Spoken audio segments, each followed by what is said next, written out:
नहीं होता उसका भजन में प्रवेश नहीं हो सकता। अब सुनो कैसे भजन में प्रवेश करे। पहले स्वभाव गंभीर बनाओ। अब सुनि भजन की रीति कछु होई महादृढ़ धीर, कोऊ थाह न पावई। ना बोलना ही सबसे उत्तम स्थिति प्राप्त करने का उपाय है। ना बोलना, मौन धारण करो, ज्यादा किसी से बात मत करो। बात करना ही अपने हृदय की बात को बाहर करने से भजन क्षीण हो जाता है। पहले भजन की रीति वर्णन की कि आप ये समझ लो कि बुढ़ापे तक भी भोग की वृत्ति बनी रहेगी यदि जवानी में अपने को नहीं कसा। दूसरे की निंदा करोगे तुम्हारे सुकृत नष्ट हो जाएंगे। भक्तों की निंदा करोगे बहुत जन्म के सुकृत नष्ट हो जाएंगे। ईर्ष्या करोगे, क्रोध करोगे, अभिमान करोगे, भजन मार्ग में प्रवेश नहीं होगा, जलते रहोगे। अब भजन करने वाले का स्वभाव कैसा होना चाहिए? गंभीर। जितना प्रश्न हो उसमें भी सावधानी से सारांश में अगर बोलना है तो बोल दो, नहीं कोई जरूरी नहीं आप साधक हो, मौन होकर निकल जाओ। आपसे कोई पूछ रहा है श्री हरिवंश कै बजे सत्संग होता है, आपकी रुचि है तो बोल सकते हो, आपकी रुचि नहीं तो आप नहीं बोलो, कोई अपराध नहीं। क्योंकि आप नाम जप कर रहे हो, आप मौन व्रत लिए हो, आप उपेक्षा वाले मार्ग हो, सबकी उपेक्षा करना, तो इसमें आपको कोई दोष नहीं लगेगा। आपको है तो आप वहां जाकर पूछ लीजिए। ज्यादा बोलोगे तो प्रपंच बढ़ेगा, तो आप जाइए उन लोगों से पूछ लीजिए, मुझे ज्ञान नहीं, चल दिया। या फिर बोले ही नहीं, मानो सुना ही नहीं, पागल जैसी चेष्टा करके निकल गए कि इसको सुनाई नहीं देता क्या, नहीं बोले। आपका भजन चल रहा है इसलिए कभी कोई अपराध नहीं बने। कोई बोला राधे श्याम आप उत्तर नहीं दे रहे तो आपको कोई अपराध नहीं, क्योंकि हर समय वो तो एक बार बोला राधे श्याम, यहां तो हर वृत्ति राधे श्याम में ही है। गंभीर स्वभाव, कोऊ थाह न पावई जहां नीर गंभीर। जैसे जहां अगाध जल होता है कोई था नहीं ले सकता, ऐसे ही साधक का अपना स्वभाव बनाना चाहिए। उच्छृंखल स्वभाव नहीं बनाना चाहिए, बहुत बातचीत करने वाला स्वभाव नहीं, गंभीर चुप शांत। जाको जैसो भाव है मन में धरि विश्वास, कर्म धर्म अरु लोक कुल तोरे सबकी आस। जिसका जो भाव है वही सिद्ध होता है। गुरु प्रताप से भाव धारण किया जाता है, मनमानी नहीं। जैसे कई लोग प्रश्न करते हैं हम तो ऐसा ऐसा भाव रखते हैं भगवान पर, वो तुम्हारा रखने का भाव था। अब जब गुरु से जुड़े हो तो आचार्य परंपरागत भाव स्वीकार करना चाहिए।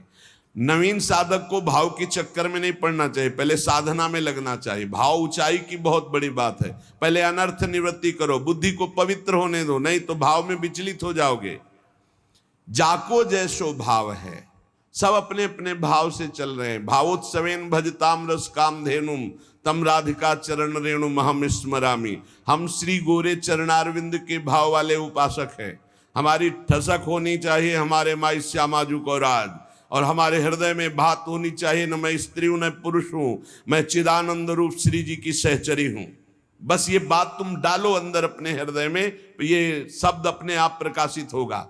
जाको जैसो भाव है मन में धरि विश्वास, दृढ़ विश्वास धारण करो कि मैं श्री जी की सखी हूं, मैं प्रियाजू। ये बड़े बड़े दंडकारण्य के ऋषि, श्रुति, मिथिला की बहुत भागवतिक वृत्ति, ये सब आके गोपी हुई हैं। गोपी एक स्थिति है, कोई शरीर नहीं है कि गोपी शब्द से सीधे स्त्री शरीर में आप चले गए। अगर स्त्री गोपी होती तो पूरे ब्रह्मांड की स्त्रियां गोपी हो जाती ना। अगर सहचरी कोई स्त्री होती तो सब ब्रह्मांड की स्त्रियों को भावना करना है क्या, वो तो है ही नहीं। वनिता पुरुष भाव मिट जाए, स्त्री पुरुष भाव मिट जाने पर वो भाव प्राप्त होता है जो सहचरी भाव। एक स्थिति है, जैसे राष्ट्रपति एक पद है, उसमें कोई भी बैठ सकता है, स्त्री पुरुष कोई भी विराजमान हो सकता है। ऐसे गोपी पद है, सहचरी पद पावे, ये सहचरी पद है, ये सर्वोपरि सहचरी पद है। इस पद का भाव है हम प्रियाजू की प्रिय सहचरी है।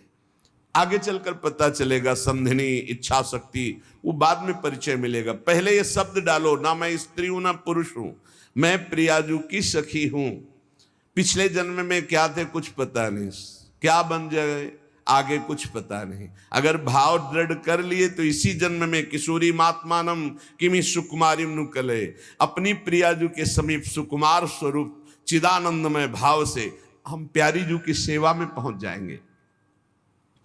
इस मार्ग में चलने पर कर्मकांड से, धर्म मार्ग से, लोक रीति से, कुल रीति से और वेद रीति से, इन सब से राधे राधे कहकर प्रीति रीति से चला जाता है। श्री भगवत रसिक जी कह रहे, मेरी महारानी श्री राधा रानी जाके बल में सबसों तोरी, लोक वेद कुल कानी। लोक रीति, वेद रीति, कुल रीति, इन सबको छोड़ दिया प्रीति रीति के लिए। ये प्रीति की उपासना है। ये प्रेम किसी की मर्यादा नहीं रखता, उसकी एक स्वतंत्र मर्यादा है। प्रीति न काहू की कान विचारे, मारग अपमारग बिथकित मन को अनुसरत निवारे। ज्यों सरिता सावन जल उमगत सन्मुख सिंधु सिधारे। जब बाढ़ आती तो कोई रोक पाता है क्या? ऐसे ही जब प्रेम की बाढ़ आती तो लोक रीति, कुल रीति, वेद रीति सब बह जाती है। एकमात्र प्रेम की अपनी स्वतंत्र रीति होती, प्रीति रीति। प्रीति की रीति तो केवल प्रभु जानते हैं, वही जिसको जना दे। प्रीति की रीति रंगीलो ही जाने, रंगीलो श्री लालजू महाराज। इसीलिए आचार्य महापुरुष जन कहते हैं, दास अनन्य भजन रस कारण प्रगटे लाल मनोहर ग्वाल। जिस पर श्री कृष्ण की अपार कृपा होती, वो राधा चरणारविंद की शरणागति और प्रीति प्राप्त करता है। और इस प्रीति को जो प्राप्त करता है वो लोक रीति, कुल रीति, वेद रीति तीनों का त्यागी प्रीति रीति का निर्वाह करने वाला रसिक उपासक होता है।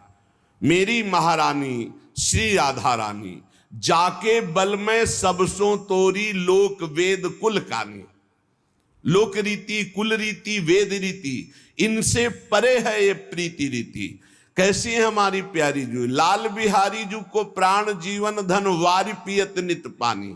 अनंत ब्रह्मांडों के स्वामी लाल जू की प्राण जीवन धन है हमारी महारानी जू, जिनके ऊपर पानी वार कर स्वयं पीते हैं। लाल बिहारी को प्राण जीवन धन वारी पियत नित पानी, मेरी महारानी श्री राधा रानी। भगवत रसिक सहायक शब्दिन, सर्वोपरि सुखदानी। सर्वोपरि महाप्रेम रस प्रदान करने वाली हमारी श्री किशोरी जू, जिनके चरणों का चिंतन मात्र सत्प्रेम सिंधु मकरंद रसौग धारा, सारा नजस मभिता सर्वदाश्रितेषु। जो शरणागत जनों के हृदय में प्रेम रस धारा प्रवाहित करती है, ऐसे गोरे चरणारविंद की ठसक। तो कर्म धर्म अरु लोक कुल तोरे सबकी आस। न कर्मकांड से संबंध, न धर्म से संबंध, ना लोक रीति से संबंध, न वेद रीति से संबंध। विधि निषेध नहीं दास अनन्य उत्कट बद्धारी। अनन्य उत्कट श्री श्यामा श्याम रसिक अनन्य निशान बजायो। एक श्याम श्यामा पद प्रीति, श्री हरिवंश चरण निज सेवक बिचले नहीं छाणी रस रीति। रात